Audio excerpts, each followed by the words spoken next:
Today we have Keith Doan and Angela Caffrey, and the topic is 5 plot lockdown devices, or how to trap your party nicely. So we're going to talk about 5 different ways to nicely trap your party. Well, we'll try for the 5. No, we've got 5. We don't trap our party just for the fun of it. Sometimes I found I might have players that like to watch a plot more than actually engage in it. And if you're running a tournament or something like that, you need to try and contain your players, although we don't believe in not letting them walk outside of the plot if you need it. I think what we mean by trapping is sometimes, you've got your adventure that you've designed and you want the players to experience that adventure. And of course, players can go off any direction they want. And so it's not intentionally trapping them, it's trying to keep them on the plot. But if they want to actually go their own way and follow their own thing, in the end, you've got to do that. You've got to let them do that. But like Angela was saying about tournaments, in a tournament, you're trying to actually get people measured against each other as evenly as possible to say who won. That way, I've found when designing my stuff around that area, you've got to try and trap the party. Number 1, plot ahoy. Murder, mutiny, magic, pirates, who knows?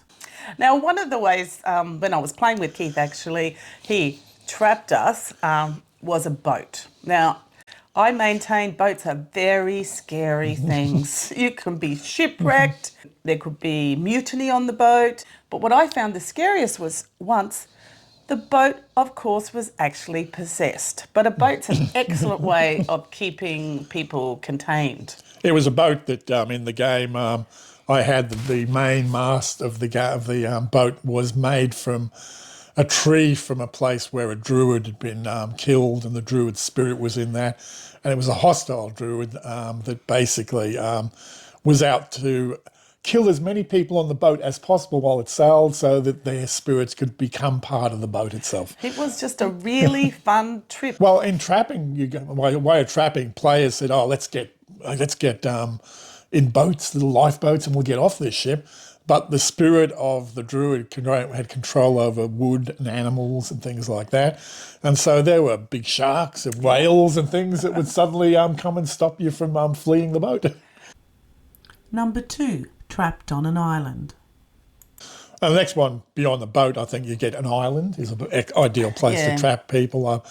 In my scenario, Guardian Island, you're basically you've been left to go and service the island, bring food to the monks that are there. Your ship's not going to come back for about 7 days, and you suddenly find there's a plot on the island, and you can't get really off the island away from the things. You have to deal with the plot on the island. And even, I think you've done an isthmus of land which floods at a certain point. So you could get back and forth, but there's a few hours or 12 hours that you're stuck in that place because of the water. Bound or constricted by magic. And there's another way that we've done is using like magical mists or some sort of potion to sort of trap your people in an area. One of the ones we've had is asphalt, and a creature is in a lake and it's producing a magical mist that if you try to get out of its zone of proximity, you go to sleep. Yeah, you go to sleep, or if you try and go beyond the mist itself, there's a compulsion for you to return. And it's all because the creature wants to lay eggs, and all the people in the village and you guys are going to be what their babies are going to eat. The other thing we've used also is a geese or Edict 38, which compels players to work for a Motion Church. They're allowed to do things a little bit underhand by that way. So it's a magical geese, and things will happen to them if they break it. The worst thing if you've ever signed Edict 38 is if you go against it, first of all, there's loss of hit points regularly to basically try and get you back on the thing. But if you go totally beyond the dictates of Edict 38, you do a thing which I call now in Eldora, you unexist, which means No coming back from that. no, you're not there, and any record of you in people's memories or physical records vanishes from the world as well. Because I guess I find for players, like they might sign a contract or going to do a job for someone, but they get very easily distracted and never go back and do the job. So if you want them to do the job, Well, the emotions Edict want 38. Number 4, weather, storms, cyclones, floods, anything you like. Weather is another one we were talking about, like if it's snowing outside or cyclone or some weather event, your players are sort of trapped in a building or a dungeon of some sort, like a cave. Number 5, just plain sealed. A specific one I used as well was Tharlan Manor, which became known as Sanctuary, the game. In that one, you go and investigate mysterious goings on in a castle. What happens then is you get hit by a gas bomb that knocks the party out and you wake up inside the castle. When you try and find out how basically you can get out of the place, because you end up finding there's a vampire in the castle, the drawbridge is up and it's got a locking mechanism. It's got a special code that's on it to open it called a mage lock, and even magic is hard to open. It just reloads if basically you put a spell into it. And in that one, you can work out the code, but it's going to take you about 4 to 5 hours, and it's going to be sundown before then. So you literally are trapped. I could imagine a door slamming shut and just someone locking you in. Maybe a paladin's locked you in for your safety because there's people outside or something outside. So literally and very simply being locked in is one. With a dungeon one, I had Blade was a dungeon I used, and the major part of the game, there was tracking down an evil wizard, but the major part of the game was this dangerous dungeon, and to get the players into that, when they went in the first part of the dungeon, a big stone block sealed them in, and so that was an automatic in the game for the referee. Trapped again. Regardless, they do detect traps for the purpose of the game, that has to go off.